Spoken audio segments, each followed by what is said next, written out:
मित्रों नमस्कार, भारत माता की जय, वंदे मातरम, जय श्री राम। मित्रों मैं दिलीप पांडे, स्वागत है आपका मेरे यूट्यूब चैनल में। हमेशा की तरह सबसे पहले मेरी आपसे अपील की वीडियो को लाइक करें, वीडियो को शेयर करें, चैनल को सब्सक्राइब करें, अपने कमेंट करें, अपने विचार रखें। और हमारी इस चैनल की छोटी सी मासिक एक शुल्क रखा है हमने 100 रुपये प्रति माह, वो सभी लोगों को देना है।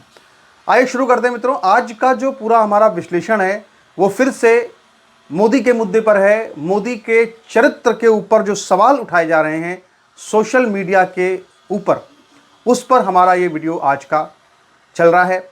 और जो सबसे बड़ी बात है वो ये है कि अब किसी तरह से यूजीसी आंदोलन को बदनाम करने की, यूजीसी के आंदोलनकारियों को बदनाम करके पूरे आंदोलन पर गाज गिराने की एक पूरी रणनीति जो है वो बीजेपी और उसके आईटी सेल की तैयार होती हमको साफ साफ यहाँ पे नज़र आ रही है।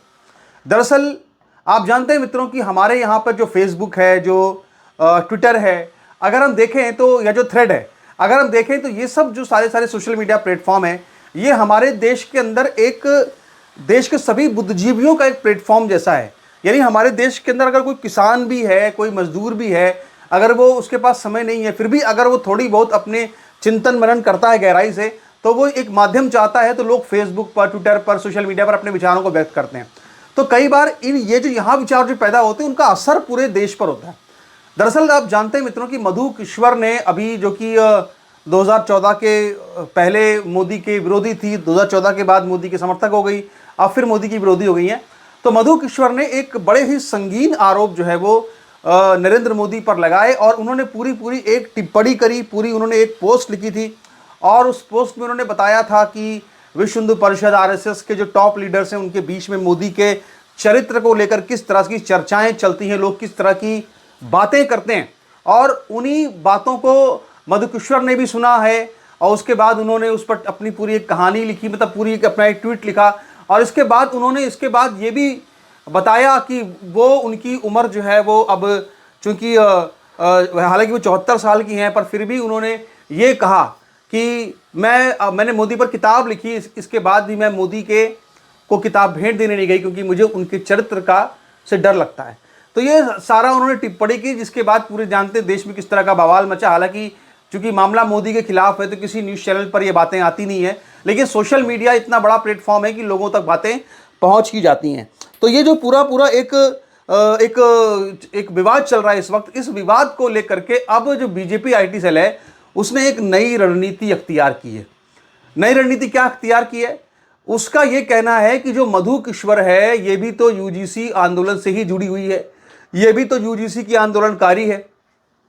और अब यूजीसी की ये आंदोलनकारी जो है वो पूरे मोदी को बदनाम कर रही है, मोदी पर झूठे आरोप लगा रही है, मोदी पर सीडी वीडी क्या आरोप लगा रही है। यानी मधु किश्वर के बहाने पूरे यूजीसी आंदोलन को बदनाम करने की, यूजीसी आंदोलनकारियों की निष्ठा पर, उनके चरित्र पर एक तरह से सवाल खड़ा करने की, उनकी प्रामाणिकता पर सवाल खड़ा करने की पूरी ज़बरदस्त कोशिश जो है वो अब बीजेपी आईटी सेल के द्वारा यहाँ पर की जा रही है। तो अब भाई ऐसे में हमारा तो ये कर्तव्य बनता है कि हम इसको काउंटर करें। तो हमने कहा कि भाई इन लोगों के एजेंडा को, प्रोपेगेंडा को कहीं पर भी हम चलने नहीं देंगे। तो सबसे बड़ी बात तो ये है कि आप देखिए कि मधु किश्वर जो है वो यूजीसी आंदोलन से जुड़ी हुई तो नहीं है, हाँ, लेकिन ये कह सकते हैं कि अगर मोदी के खिलाफ ये आंदोलन खड़ा हो रहा है तो इस आंदोलन पर कब्जा जमाने के लिए बहुत सारे लोग इकट्ठे हो गए, उसमें से एक नाम मधु किश्वर का भी है। और भी कई ऐसे संत लोग आ गए जो कि वैसे घोर जातिवाद की बात करते हैं, लेकिन वो सामान्य वर्ग के मसीहा होने की बात बताने लगे और लोगों को रिझाने के लिए, हालांकि अब कहीं वो नज़र नहीं आ रहे हैं, पर तमाम ऐसे लोग जो है वो हमने देखा है कि उनको लगा कि यूजीसी आंदोलन में जो है अब बढ़िया कमाई कर ली जाए या बढ़िया उसमें कुछ ना कुछ कर लिया जाए, तो इस मामले में वो लगातार लग गए। वो आप सबने अच्छी तरह से देखा होगा, उसको समझा होगा। अब यहाँ पर जो सबसे महत्वपूर्ण बात ये है वो हम ये कहना चाहते हैं कि मधु किश्वर जो है वो साल 2014 के पहले तो यासीन मलिक के साथ में मंच शेयर कर रही थी। यासीन मलिक कौन है? यासीन मलिक वो है जो कश्मीर में आतंकवादी गतिविधियों में केंद्र रहा। आज कश्मीर की आतंकवादी गतिविधियों से क्या हुआ? उसकी आतंकवादी गतिविधियों से कश्मीरी पंडितों का पलायन हुआ। तो कश्मीरी पंडित कौन है? कश्मीरी पंडित सामान्य वर्ग से हैं। तो सामान्य वर्ग के दुश्मन यासीन मलिक के साथ जो मधु किश्वर अगर मंच शेयर कर रही थी, तो मधु किश्वर कभी भी सामान्य वर्ग की या ब्राह्मणों की या कश्मीरी पंडितों की मसीहा तो हो ही नहीं सकती हैं। वो तो सिर्फ इस आंदोलन पर अपनी रोटी सेकने वाले बहुत सारे लोग आ गए हैं। वो आप भी इस चीज़ को देख रहे हैं। हमको उससे बचने की आवश्यकता है, हमको उससे दूर रहने की आवश्यकता है। दूसरी बात यह है मित्रों, आप जानते हैं बहुत ही महत्वपूर्ण, कि पूरे पूरे मतलब कि अब इस पूरे मूवमेंट को तरह तरह से डेंट करने की कोशिश की जा रही है। कैसे? देखिए, अब हमने हमेशा अपने जितने भी लोग हमारे साथ रहे यूजीसी के आंदोलन वाले, हमने सबसे कहा कि भाई आप लोग अभिमुक्तेश्वर आनंद जी से दूर रहिए, उनसे दूर रहिए, वरना आपके आंदोलन को डेंट लगेगा। लेकिन लोग इस चीज़ को हालांकि समझ नहीं रहे हैं। हालांकि यहाँ पर मैं ये भी कहना चाहूँगा कि यूजीसी आंदोलन चूंकि एक इतना बड़ा विषय है कि वो जातीय स्वाभिमान की बात आ चुकी है, इसीलिए इस मामले में हालांकि हर आंदोलन की एक नैतिक पवित्रता होनी चाहिए, वही नैतिक पवित्रता ही उस आंदोलन का कवच होती है, सुरक्षा कवच होती है। लेकिन यूजीसी के मामले में जाति का जब प्रश्न आता है ना, तो जातिगत स्वाभिमान के दायरे में तो फिर कुछ भी हो जाए, जमीन पर गुस्सा कभी भी शांत नहीं होता है। तो हालांकि ये कुछ भी कर ले बीजेपी आईटी सेल, ये बात सही है कि यूजीसी जो आंदोलन है या जो सामान्य वर्ग में गुस्सा है वो कतई शांत होने वाला नहीं है। इस तरह से आंदोलनकारियों को बदनाम करने से या आंदोलन पर आरोप लगाने से कुछ नहीं होने वाला। लेकिन फिर भी हम कहना चाहते हैं कि लोगों को दूर रहना चाहिए। क्यों दूर रहना चाहिए? क्योंकि आप जैसे देखिए अभिमुक्तेश्वरानंद है। सबसे पहली बात तो यह है कि मैं उनको स्वामी अभिमुक्तेश्वरानंद कहता हूं, क्योंकि वो शंकराचार्य नहीं है।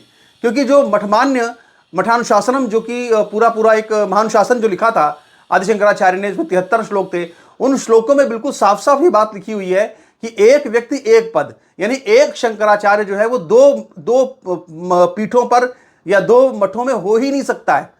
तो अब जब आप सोचिए कि स्वरूपानंद जी खुद एक शंकराचार्य थे और दो पीठों पर बैठे हुए थे, तो इसका मतलब क्या है कि वो शंकराचार्य ऐसे, मतलब वो खुद स्वरूपानंद जी जो है वो मठानुशासनम का, आदि शंकराचार्य के अनुशासन का विरोध कर रहे थे।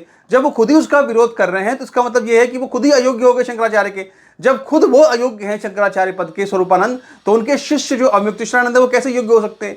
अब देखिए उन्होंने क्या किया कि उन्होंने एक बयान दिया और उन्होंने, अच्छा ये सब लोग भी सोच रहे हैं कि अब देखो मोदी विरोध की एक बहुत बड़ी आग क्यों खड़ी हुई, क्योंकि यूजीसी आंदोलन खड़ा हुआ। अब सब लोग सोच रहे हैं इस तरह के लोग कि उसमें अपनी हम जो है वो रोटियां सेक लें। अब अभिमुक्तेश्वरानंद ने एक आरोप लगाया इंद्रेश कुमार पर। आरोप क्या लगाया? मैं इंद्रेश कुमार का समर्थक बिल्कुल भी नहीं हूं।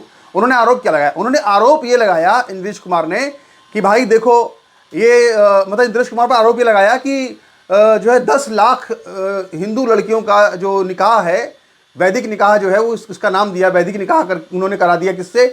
मुसलमानों से। अभी इतना गंभीर, इतना बड़ा आरोप था, आप सोचिए कि, लेकिन उन्होंने कोई सबूत नहीं दिया।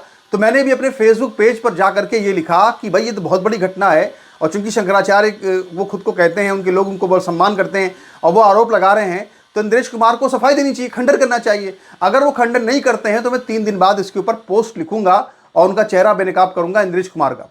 तो मैंने कहा ठीक है भाई, हम ऐसा करेंगे। हमने कहा, लेकिन हमने देखा वहां पर कि इंद्रेश कुमार ने जो है इसके बाद खंडन का बयान दे दिया। उन्होंने कहा कि ये जो बोल रहे हैं शंकराचार्य वो ठीक नहीं बोल रहे।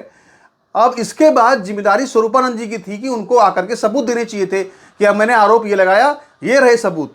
लेकिन सबूत के नाम पर तो कुछ मिला नहीं। उन्होंने फोटो रिलीज कर दी हवाई एयरपोर्ट पर। उससे क्या होता है फोटो रिलीज करने से? भाई अगर 10 लाख निकाह अगर जो है इंद्रेश कुमार ने करा दिए होते तो ये इतनी बड़ी संख्या है कि समाज में लोगों को बात पता चल जाती। ये समाज में कुछ छुपने वाली बात नहीं थी। और मैं तो कह रहा हूं कि अगर 10 लाख नहीं, अगर 10,000 भी कराए हैं, 10 भी कराए हैं, तो भी अगर सबूत है तो आप बोल सकते हैं। जब सबूत नहीं होगा तो कहां से आप बोलेंगे? भाई सार्वजनिक जीवन में सबूतों में आरोप अगर कोई लगाता है और सबूत नहीं देता है तो उसको राजनीति कहा जाता है। तो राजनीति करने वालों से आंदोलनकारियों को दूर रहना चाहिए, क्योंकि ये राजनीति कर रहे हैं। एक आरोप लगाया, सबूत नहीं दिया, दूसरा लगाया, सबूत नहीं दिया। ये अरविंद केजरीवाल करते थे, हिट एंड रन पॉलिटिक्स। अब हिट एंड रन पॉलिटिक्स जो है, अगर खुद को शंकराचार्य कहने वाला कोई व्यक्ति अगर वो इस तरह करने लगे तो मैं समझता हूं ये कोई गरिमा के अनुकूल नहीं है। उन्हें खुद नहीं करना चाहिए, लेकिन फिर भी ऐसा हो रहा है। तो मेरा ये कहना है कि देखो, हम इंद्रेश कुमार की नीतियों के समर्थक नहीं है, हम मुस्लिम आरक्षण क्या है वो जो राष्ट्रीय मुस्लिम मंच है उसके समर्थक नहीं, क्योंकि हम ये जानते हैं कि जब आप मुसलमानों को अगर आप अपने दुश्मन को स्वीकार कर ले रहे तो आप दुश्मन से क्या लड़ेंगे? जिस दिन राष्ट्रवादी मुस्लिम मंच आरएसएस ने बनाया उसी दिन से आरएसएस का एजेंडा क्लियर हो गया कि अब वो हिंदू राष्ट्र सब उसके लिए सिर्फ एक जुबानी जमा खर्च की बात है, इससे ज्यादा और कुछ नहीं है। वो उस समय क्लियर हो गया था, क्लियर एकदम बात है एक नंबर की। तो हम उसके कोई समर्थक नहीं है। लेकिन मेरा ये कहना है कि अगर प्रधानमंत्री मोदी के ऊपर, जो कि एक प्रधानमंत्री हैं, इतने बड़े पद पर बैठे हुए हैं, तो अगर आपके पास में उनके खिलाफ कोई सीडी है, कोई तड़कता भड़कता सबूत है, तो वो दिखाओ।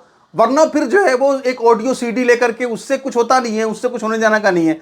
अगर, और सबसे बड़ी बात यह है, आप देखिए कि कोई भी अगर व्यक्ति है तो अगर उसके अपना जीवन है तो अविवाहित अगर मान लीजिए अगर वो है तो नामर्द तो है नहीं। जाहिर सी बात है कि कहीं ना कहीं किसी ने किसी के, भाई अटल जी ने क्या कहा था, अटल जी ने कहा था, किसी ने पूछा उनसे, उन्होंने कहा कि मैं अविवाहित हूँ लेकिन ब्रह्मचारी नहीं हूँ, उन्होंने साफ साफ बोल दिया।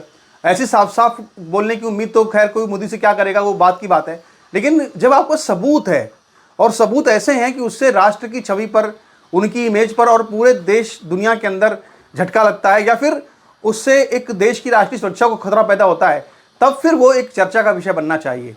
लेकिन ऐसे फालतू के विषयों में कभी शंकराचार्य ने कुछ कह दिया, कभी मधुकिश्वर ने कुछ कह दिया, इस तरह के लोग अगर आप साथ जुड़ेंगे उनके, तो उससे क्या होगा, आंदोलन बहुत कमजोर होगा। और हालांकि कमजोर तो फिर भी जमीन पर नहीं होगा, जमीन पर तो लोगों में गुस्सा रहेगा, लेकिन जो आंदोलनकारी हैं, जो चला रहे हैं, उनके ऊपर सवाल खड़े होंगे। तो ऐसा नहीं करना चाहिए। मेरा ये साफ साफ मानना है कि यूजीसी में जो मांगे सामान्य वर्ग उठा रहा है, सामान्य वर्ग की और भी जो मांगे बिल्कुल जायज़ हैं, हम लोग उसके साथ लगातार हैं और लड़ेंगे। लेकिन हमें इसमें किसी मधुकिशोर का साथ नहीं चाहिए, हमें इसमें किसी स्वामी का साथ नहीं चाहिए। ये जो हिंदुस्तान की जनता है वो अपना आंदोलन खुद लड़ लेगी, वो किसी की लीडरशिप की जरूरत नहीं है। आपकी इस पर क्या विचार है, अपने विचार रखिएगा और अपनी बात रखिएगा। वीडियो को लाइक कीजिएगा, वीडियो को शेयर कीजिएगा, चैनल को सब्सक्राइब कीजिएगा। और इसके अलावा हमारी आपसे ये अपील भी है कि आप, हमने एक इसका मासिक शुल्क रखा है 100 रुपये चैनल का अपने, वो आप ज़रूर दीजिए, ताकि आगे इसी तरह हम अपना काम ऐसे करते रहें। नमस्कार, धन्यवाद।